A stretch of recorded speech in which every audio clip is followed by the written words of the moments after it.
बिस्मिल्लाहिर्रहमानिर्रहीम। अस्सलामुअलैकुम। आज मैं लेके आई हूँ नहायत ही क्विक रेसिपी है।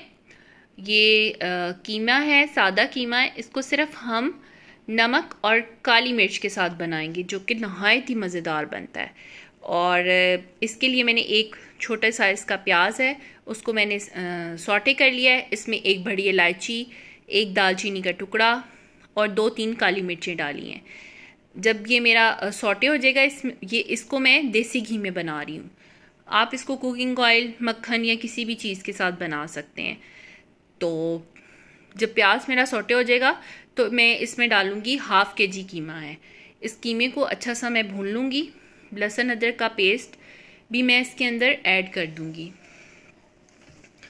और इसको मैंने हल्का सा भूनना है। इसमें 1 चाय का चम्मच हल्दी, एक जो चम्मच है इसमें 1.5 खाने का चम्मच काली मिर्च और नमक डाला है इसमें तकरीबन 1 चाय का चम्मच। हल्दी है और ये पिसा हुआ धनिया है, तकरीबन 1 चाय का चम्मच मैंने इसमें डाला है।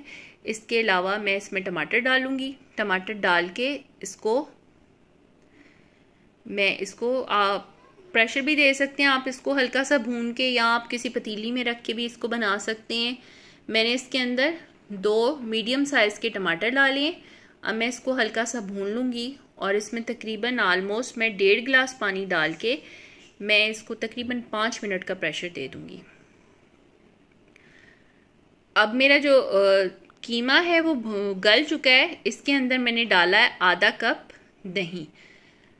दही जब हमारा ड्राई हो जाएगा तो इसके अंदर मैं डालूँगी गरम मसाला। कीमा बिल्कुल तैयार है और ये सब्ज़ धनिया, सब्ज़ मिर्च के साथ इसको गार्निश किया है और इंजॉय करें।